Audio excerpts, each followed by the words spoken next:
दर्शकों को मेरा नमस्कार। मैं हूं आपके साथ अनुज कुमार गोस्वामी। आज बात करेंगे प्रधानमंत्री जी का एक सपना है स्वच्छ भारत और स्वस्थ भारत। इस स्वच्छ भारत और स्वस्थ भारत अभियान के नारे को प्रधानमंत्री जी ने दिया, नरेंद्र मोदी जी ने, और इस नारे के साथ देश में कई जगह देखा गया कि स्वच्छ भारत स्वस्थ भारत मिशन के अंतर्गत लोगों को सम्मानित भी किया गया है।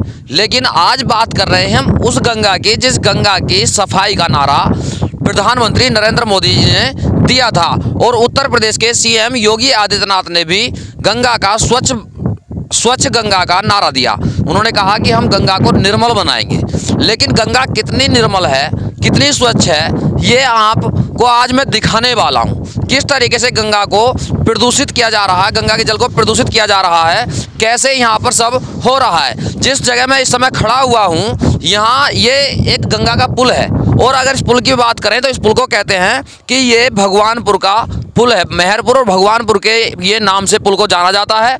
और अगर इधर जिधर हम खड़े हैं, इस पीछे की तरफ का अगर हम बात करेंगे तो ये सीधा रास्ता डिस्ट्रिक्ट अमरोहा को जोड़ता है, जनपद अमरोहा को जोड़ता है जनपद बुलंदशहर से। ये इधर जनपद बुलंदशहर है और इधर जनपद अमरोहा है। इधर जनपद अमरोहा का हसनपुर तहसील है, हसनपुर तहसील हो गया, गमा हो गया जनपद संबल का, या फिर कहें रहरा हो गया। ये कस्बे हैं, रहरा कस्बा पड़ता है, हसनपुर पड़ता है, ढवारसी कस्बा पड़ता है। इधर से ये लगभग कुछ नहीं तो लगभग 500 गाँवों को इधर से जोड़ता है डिस्ट्रिक्ट बुलंदशहर के लिए, डिस्ट्रिक्ट बुलंदशहर के लिए। और अगर हम दूसरी तरफ बुलंदशहर की बात करते हैं तो दूसरी तरफ हम देखेंगे तो बुलंदशहर है, इधर बुलंदशहर है और इधर जनपद अमरोहा था।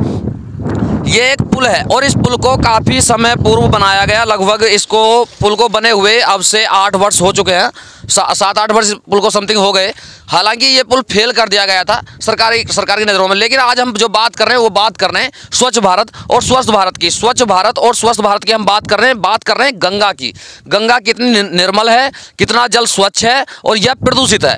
तो गंगा का जल, ये तो पहले से ही सभी जानते हैं कि गंगा का जल स्वच्छ है, और गंगा में क्या कहा जाता है कि गंगा में आप नहा लो और आपके पाप धुल जाएंगे। लेकिन यहाँ तो गंगा ही मैली होती नजर आ रही है। वो कैसे?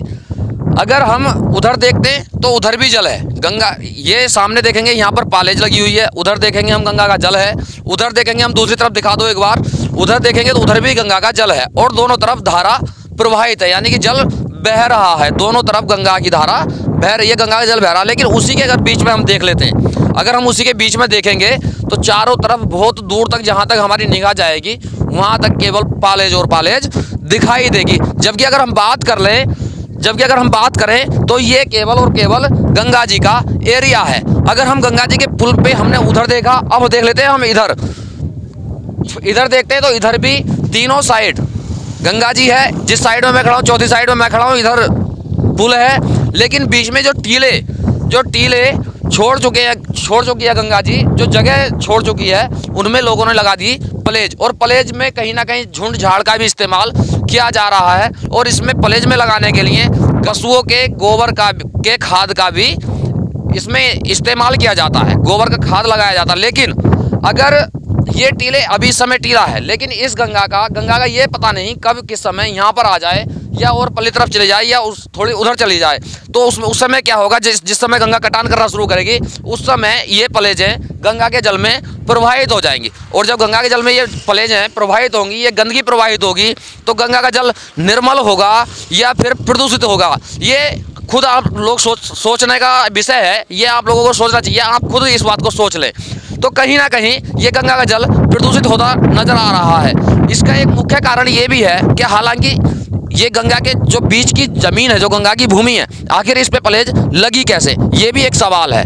तो मैं आग्रह करूंगा उत्तर प्रदेश की सरकार से कि यहाँ के डीएम को और यहाँ के जो लेखपाल हैं इनको तलब करें, और कानून को तलब किया जाए और उनसे पूछा जाए कि आखिर ये पलेजें लगी कैसे। हालांकि यहाँ पर कुछ युवा साथी भी हमारे साथ मौजूद हैं, हम उनसे भी एक बार गंगा के विषय में बात कर लेते हैं। आ जाओ, इधर आ जाओ थोड़ा। क्या नाम हुआ? जी, मेरा नाम सद्दाम है। सद्दाम बाबू, कहाँ के रहने वाले हो? बुगरासी। अच्छा, यहाँ इधर कहाँ से जा रहे थे? हम अमरोहा से आ रहे थे इधर से। अच्छा, कहाँ जा रहे हो? बुगरासी जा रहे हैं। अच्छा, बुगरासी आप जा रहे हो। अच्छा, ये बताओ, ये जो गंगा में पालेजें लगी हुई हैं, तो ये जल इससे प्रदूषित होता है कि नहीं होता? जी, इससे बहुत ज़्यादा गंदगी फैलती है यहाँ पर, और हम लोग भी नहीं कह सकते। बताओ, इसे हम पीते हैं और ये गंगा जल है तो बताइए आप इसका क्या कर सकते हैं हम लोग। अच्छा, इसमें क्या सुधार होना चाहिए कि नहीं होना चाहिए? ये इसमें से दूर हो जानी चाहिए गंदगी, हम ये चाहते हैं। इसमें कोई परहेज या गंदगी वगैरह नहीं होनी चाहिए।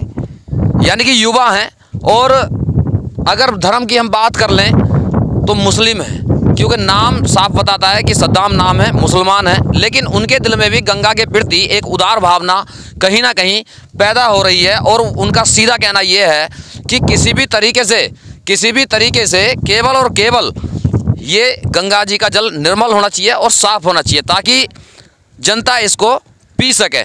समर इंडिया के लिए हसनपुर अमरोहा से अनुज कुमार गोस्वामी। भारतीय स्वाभिमान और शौर्य का उद्घोष, राजनीतिक मुद्दों से लेकर जनता के हितों की बात अब होगी नई उम्मीद के साथ, बदलते नए भारत की सोच। समर इंडिया, यही तो